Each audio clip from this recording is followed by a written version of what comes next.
influence, and what is it that makes them dark? When I was a kid, what they mainly talked about with people who were dark is they are into themselves. So the light doesn't penetrate. By light not penetrating, what is simply meant are two things. One, they avoid anything that will allow them to get beyond what they believe, what they see, what they feel. They feel that that is the total amount of what they want. And they also have a goal, which is usually oriented toward themselves. It's usually based on some kind of a series of hierarchical concepts, where they're usually at the top, and the rest of the process of how they operate is they want to maintain that, and they're basically closed up. So they don't want the light to come in. So the dark simply means absence of light. So they work on a series of concepts, of beliefs, and they use that to create those things that they believe are in their own best interest. So they are working, as I said then, towards self-interest, and they're working very, very much toward creating the world that they want. In other words, they take their reality and they work very hard to manifest it and to maintain it. Sounds like an eerie description of a politician. Well, they are the ultimate politicians. Their whole concept of reality is to create a reality that they want and to make everyone else believe that the reality that they want is the reality that you want. Okay, how does this connect with the cabal? Well, let's begin with how they got here and why they are here and why they are continuing to do what they're doing, so to speak. They came here because in the beginning there was another group. Let's start out at the beginning of history, go back a little further than that. There's a fall of Atlantis. It's roughly about 13 millennia ago. After that, there was an opening because we had been reduced from being fully conscious beings to being limited conscious beings. Now let's take those terms and break them down. Fully conscious being means that you have a complete interaction between the world of spirit and the world of the physical.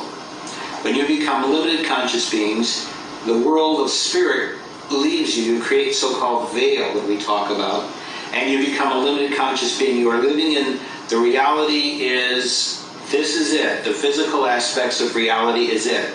That's for the only real reality to them is the physical. Now, when that fall happened, one of the first things that then became obvious had to be done was, one, the people had to be told what happened to them and how to get back, or two, they could be manipulated. Heaven decided that the process that was best for us at that time was to be manipulated and learn about how the dark manipulates us, so we could take that wisdom when we became fully conscious again, when we put all the stuff that we have within us, our full potential selves, back together again. We would then understand what it was like to not have all that reality that we have, which is the reality of combining heaven and physical together, and just had for a long time just physical with the other thing, the heaven or the spiritual aspect being something that we do not fully comprehend, and so we can be manipulated because we don't know what happens after death. We don't know why we die. We don't know if there's a real spiritual reality. We don't fully understand anything except to say there has to be a spiritual aspect and there has to be a physical aspect. And somehow the spiritual aspect transcends the physical aspect, but we don't know why. We can come up with all concepts and realities and hypotheses and whatever, but deep down we don't know why. So this group came along, which is the Anunnaki, which simply in Sumerian means the sons of heaven, or the children or the people of heaven, of the sky, and they were allowed to take the processes of what they knew and manipulate these limited conscious beings. And they did that from the present to roughly a little over a decade and a half ago. So what we now have on this world for a long, long time was a group that the Anunnaki needed to act as the people between who they were and who we were. And these became the rulers, or the people that were allowed to use their knowledge to manipulate us. And this group is called by many, many names. It's called the Illuminati, the Illuminoids, the Power That Be, etc., etc., etc. So This is the group that we're talking about as the cabal. Cabal simply means a group or a clique of people working together for a specific purpose. That's what they are doing. What the purpose they're working for is, initially they were following the orders of the Anunnaki, this overlord group, this sky gods, and their aspect was to manipulate us. So they began to use what we were being told. This is the Illuminati, dark cabal as I like to call it today. This group was manipulating completely how we were. They were telling us, this is why you believe, this is why it's good for you. So listening to us will give you benefits. You get things like, for instance, money and stuff like that, that allows you to then expand what you can do, what you can't do. And so you then know that you can do more with it than without it. So money became very important. It became the key to power. It has had many different aspects. Another thing was, there are always going to be people that were equivalent to these gods, which are these Anunnaki, these sky gods, that would be directing you. And they made themselves into being one part of who they were, so-called divine rule. So when this went away, they then used other ways to manipulate people, because they knew the key to all of this was money, wealth, and power. These were the things that had been set up by the Anunnaki as the more important things in this society. That's because it's easier to manipulate people using those concepts. When you get rid of those concepts, then it becomes virtually impossible to rule people, to tell them what to do, or to deceive them, because they begin to see, they begin to feel, they begin to hear what they internally see as being right or wrong. And so, therefore, they need an overrider. So that's basically what the Dark Cabal has been doing for millennia. They've been setting us up and saying, well, this is the spiritual aspects you should believe in. These are the governmental aspects that can protect you and help you. If you do all of that, you can then work for us. You can get a job, you can get money, you can get more power, more aspects involved from that, and your life can be better for you and for your children. And so they began manipulating. And then they said, well, the way to really manipulate people and confuse them is war.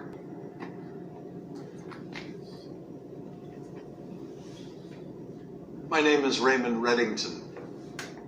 The United States government has placed me atop the country's list of most wanted fugitives for a colorful and not uninteresting assortment of crimes, most of which I have committed.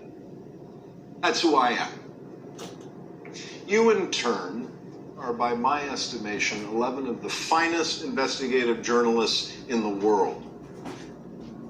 I'm here to tell you a story.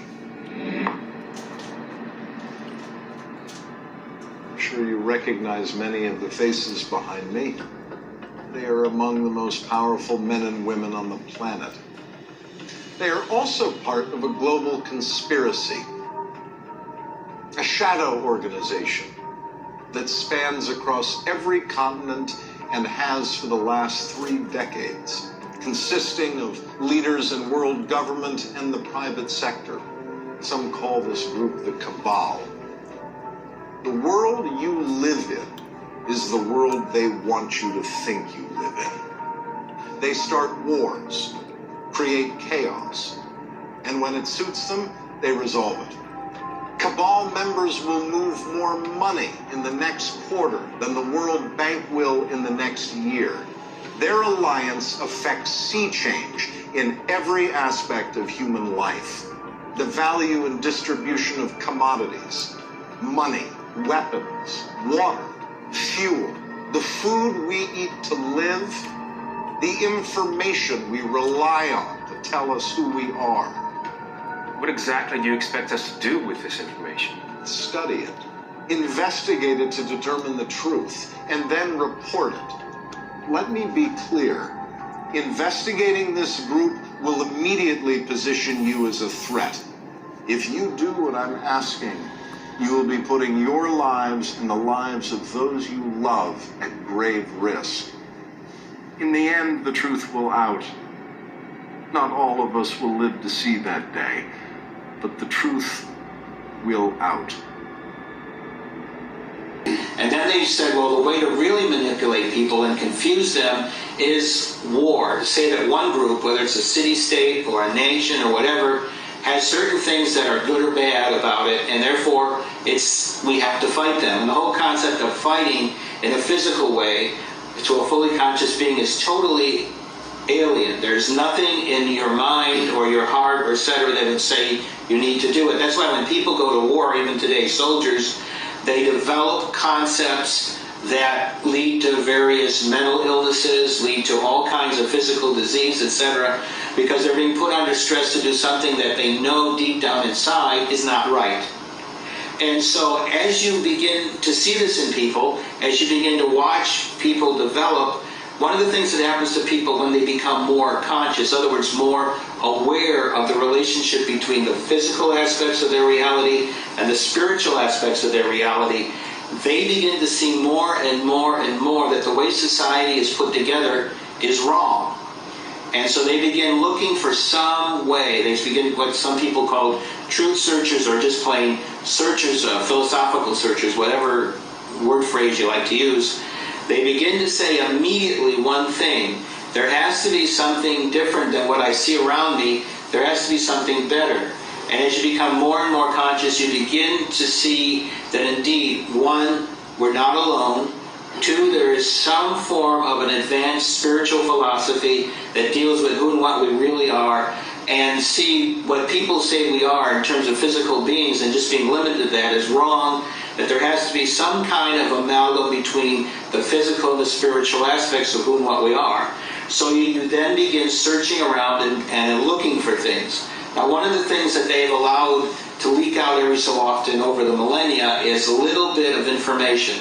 A lot of this information has been turned upside down and backwards because the Anunnaki do not want us to go beyond the initial concepts and really start to define one point after another and begin to put together what you might call a system of conceptualizing truthfully what this world is really about, and that it really goes beyond the physical aspects. And so they have, of course, done a lot of stuff. You have a lot of myths.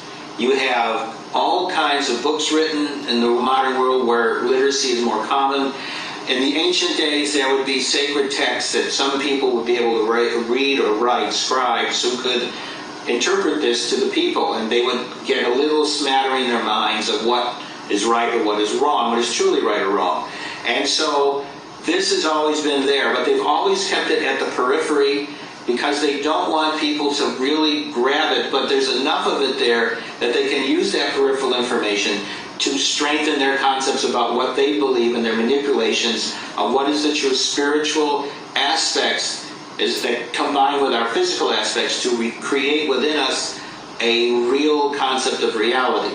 So what we then have going on is that for a long time we had the Anunnaki at the top. We had the minions, what I like to call today the Dark Cabal, and they had us, which had different degrees of belief systems, different degrees of education, different degrees of understanding the world and its physical aspects and attempting to look beyond it. So we didn't really know if what we believed in was correct or not. A lot of people believed it so deeply, whatever they came up with, that whole different belief systems around our planet have been created. Many great leaders came from beyond, from spirit, to try to give human beings a better idea of the concepts of what is really the truth out there and go beyond the manipulations of the minions, the Dark Cabal, and their leaders, the Anunnaki. Now, it all changed recently. In the mid-90s, so once again I'm going to have to go backwards here and explain.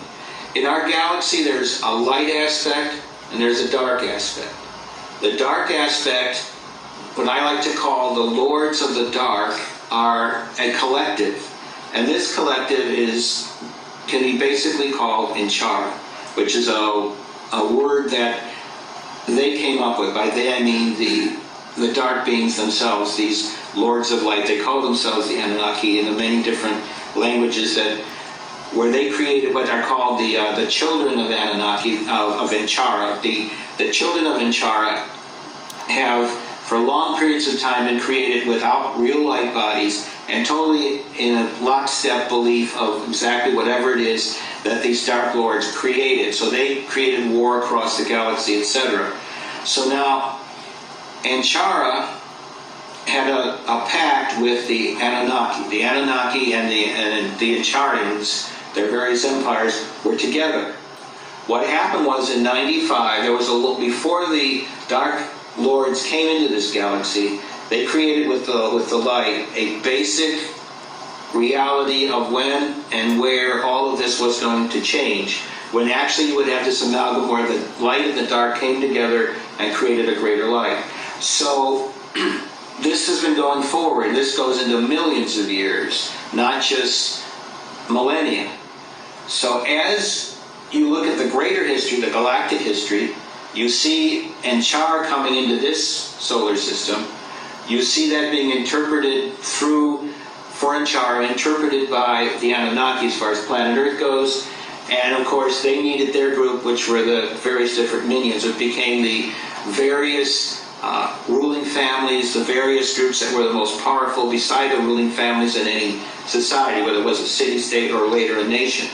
So what happened was, in 95, the light and the dark finally reached a point where they said it was time to end this dichotomy.